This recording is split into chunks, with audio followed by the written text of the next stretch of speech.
Hello everybody, welcome back to WorldComEDU Easy series. How are you today? My name is Brian Stuart. In this group storytelling project, we're taking a look at different stories, 25 different world famous stories from English literature. Actually, of course, these stories have many different sources and different countries, so the original story may have been in a different language, but these stories are very commonly learned or read by kids in English environments. And many of them, of course, are very old, and they're very famous around the world. In this group storytelling project, the kids will take part of the story and they will read it from the book or from memory, which is a great way to practice. It's a great way to learn new vocabulary and to practice that vocabulary in commonly used expressions. Of course, all the stories are presented in easy to understand English and at a good level for the students to manage. As an added bonus, each of these stories has a life lesson or a moral to them. So hopefully the students can pick up some important ideas or some important philosophy about how to live a good life. And that's what we have here today as well. We have the story, The Elves and the Shoemaker.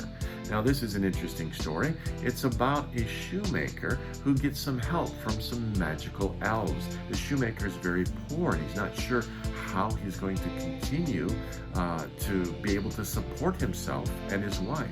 But he gets some help from some elves and other people as well. And the moral of the story, of course, is to always try to do better and always be thankful for the assistance that other people give us. And that's a very good lesson to learn. Well, let's find out what happens with the shoemaker and how is this lesson learned. Let's take a look.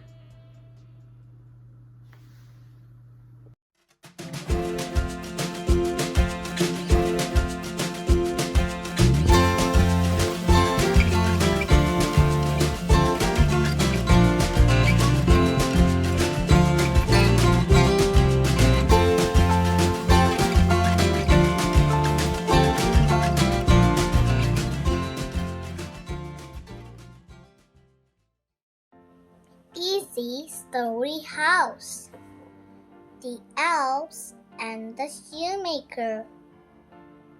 There is a kind shoemaker. He has a kind wife. They are very kind but poor. Every day, the shoemaker makes shoes. He lays out his leather. He draws different shoe shapes. He cuts them out. Then he sews them together. The shoemaker works hard, but his shoes aren't so pretty, so no one buys his shoes. Page 5. Soon the shoemaker runs out of money. The shoemaker can't buy any more leather. He only has enough money to buy one pair of shoes. So he lays out his leather. He draws a special shoe shape. Then he cuts it out. The shoemaker yarns. He leaves the leather on the table. He says, "I'm so tired. I can sew this tomorrow."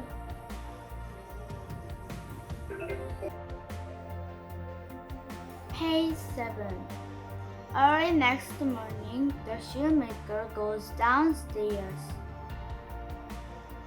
He stops in surprise. He says, "Am I dreaming?" A perfect pair of shoes is on his table. They are so pretty with bright buckles. The shoemaker wonders. He says, "Who? How?"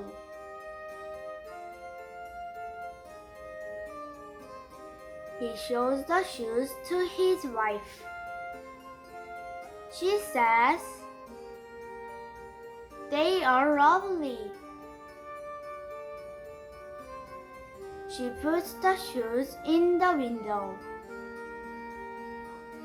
9. Then a rich gentleman comes in. He says, "These shoes are perfect for me." The rich gentleman buys the shoes. He gives them a gold coin. The shoemaker and his wife are so happy. Now the shoemaker can buy more leather.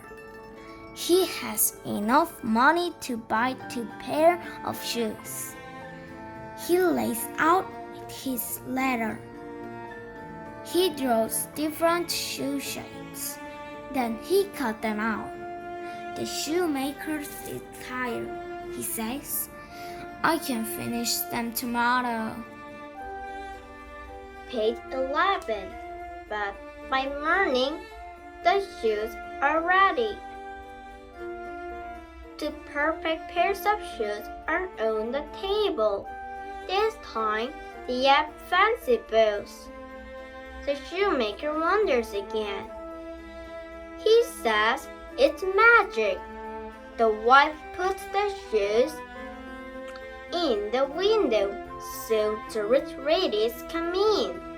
They say, "These shoes are perfect for me." The rich ladies buy the shoes. They each give them a gold coin.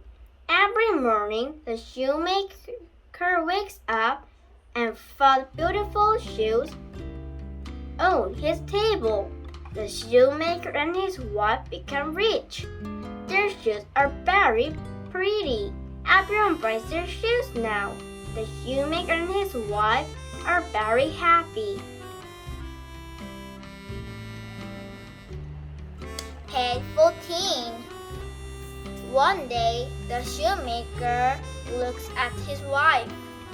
He says, "Do you think angels make our shoes?" His wife answers, "I don't know. But let's find out." That night, they stay away.